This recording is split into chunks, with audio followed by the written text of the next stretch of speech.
2017, année politique majeure avec deux élections, la présidentielle et les législatives. La victoire d'Emmanuel Macron dans la première est annonciatrice d'un raz-de-marée de La République En Marche dans la seconde. En Poitou-Charentes, 11 députés sur les 15 sont étiquetés macronistes. En Charente, le médecin urgentiste Thomas Mesnier succède à la socialiste Martine Pinville. De son côté, Sandra Marceau, simple conseillère municipale de Saint-Même-les-Carrières, prend le siège de Maryline Renaud.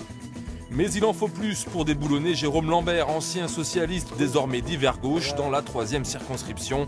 Le petit-neveu de François Mitterrand signe pour un 7e mandat. Cette victoire, ce soir, est infiniment plus belle pour moi. En Charente-Maritime, Olivier Falorni, autodéclaré Macron compatible, est largement réélu face à la candidate En Marche.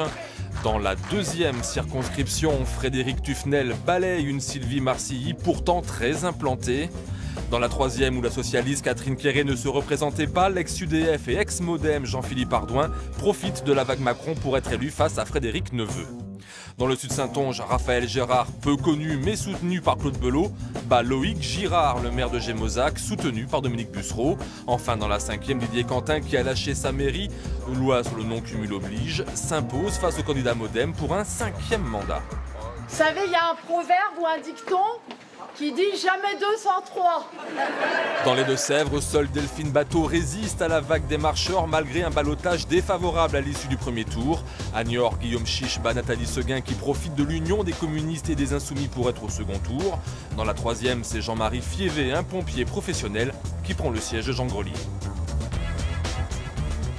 Il y a un taux d'abstention aujourd'hui qui nous force à l'humilité et qui, et par ailleurs, nous force aussi à réussir demain.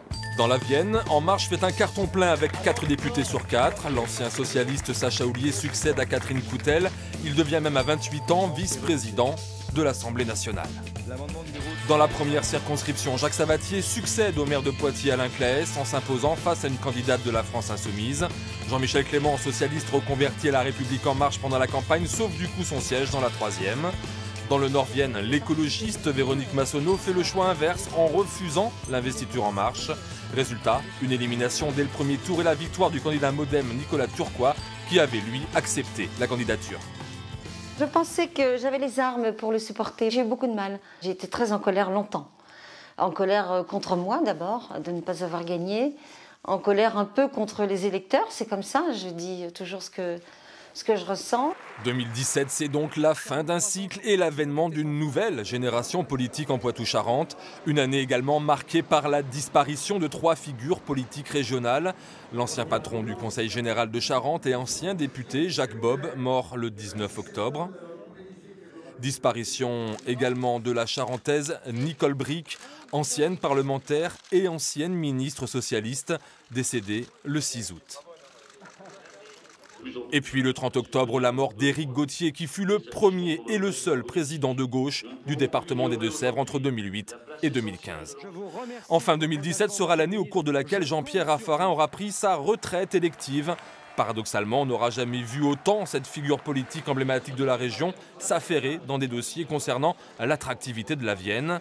Preuve que la politique est une drogue dont il semble bien difficile de se passer, que l'on ait 28 ou 69 ans.